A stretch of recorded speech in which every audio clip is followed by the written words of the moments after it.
Dominique at Community Kitchen. Today's recipe is going to be a bit different. We're introducing a new ingredient, fish. I've got it in frozen white fish. So we're going to make a fish curry. A quick one too, not too complicated. This is the kind of recipe if you keep frozen fish in your freezer, like when it's on special, sometimes these things get really cheap. But I want to put in your freezer my ingredients. Olive oil, an onion, curry powder, mustard seed, 2 cloves of garlic, diced tomatoes, coconut milk, the fish. I'm going to need about a pound of fish. This is a little bit more. Actually, this one would do. I think it's 400 grams. Yeah, that would be good. This one I'm going to add cauliflower. You can have cauliflower, broccoli, or a mix of both. Salt, pepper. And you can top it when it's done with fresh cilantro or I have Thai basil here that I'm going to do. That came from the garden that we planted at the residence. So, first thing I'm going to prepare all my ingredients, and then we're going to move to the stove. Onion diced. Garlic crushed. Cauliflower in florets. So I'm preparing the cauliflower and cutting the florets and cutting them into, or 4, depending how big it is, just so that it cooks faster. So I want about 1.5 cups. I'm going to put a timer on to see how long it takes to do this thing. So I've already chopped my onions, my florets, open one can, doing the other. Okay, putting my oven about medium heat for now. Add some oil, about 2 tablespoons, just eyeballing it, 1, 2, enough to cover the bottom.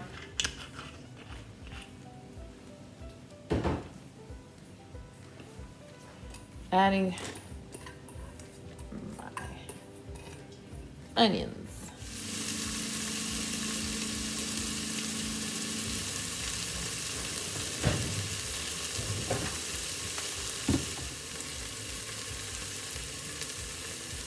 Gonna add some curry. So this is roughly 2 tablespoons. Might add more if I need it. And mustard seed.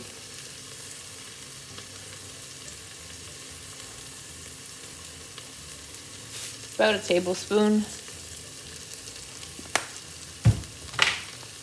Gonna wait to hear the seeds popping.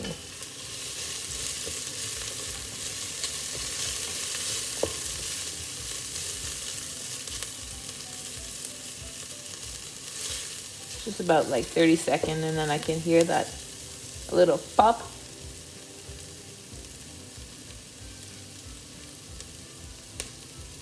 Heard that? Gonna add my garlic.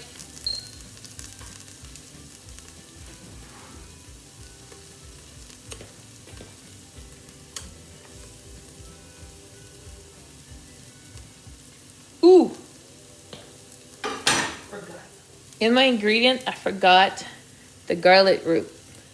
I prepared it, I already peeled it. I put it in the freezer. When I'm ready to use it, I use either a microplane or a shredder, like a carrot shredder. I'm just gonna probably use half of this thing. When you grate it from frozen, it doesn't leave the fibers that you usually have when you grate fresh ginger. Yeah, you can't have any curry without ginger. Ah!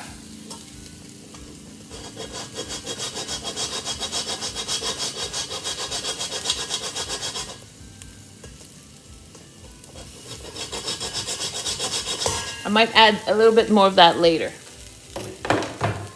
All right. Gonna add my tomatoes. See?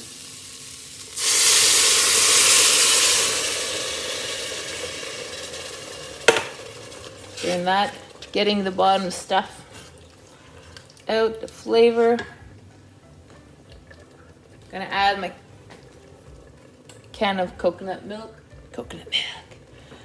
There's different levels of fat.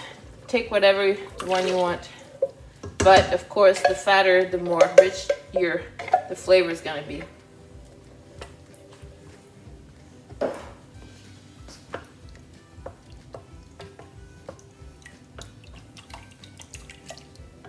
So I'm gonna bring the heat up, about 8.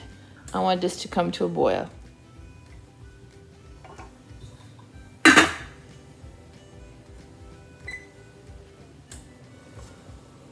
So my mixture is boiling. That just took a couple of minutes because everything was so hot.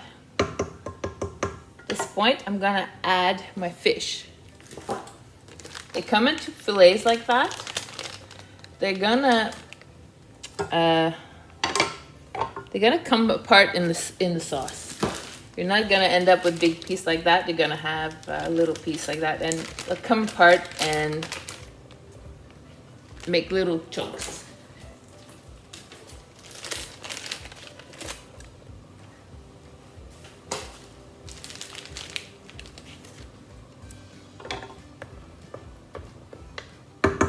Seems like a lot of fish, but they're also gonna add a little bit of water because they thought they'd bring about more water into the liquid of my curry.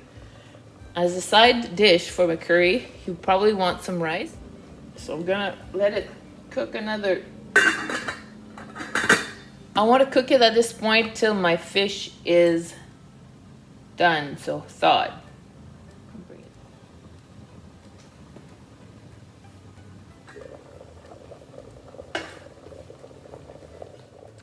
So they've been cooking for a few minutes.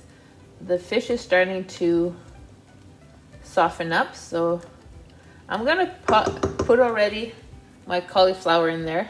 That's gonna take about 5-6 minutes to cook, so that's gonna be all done afterwards.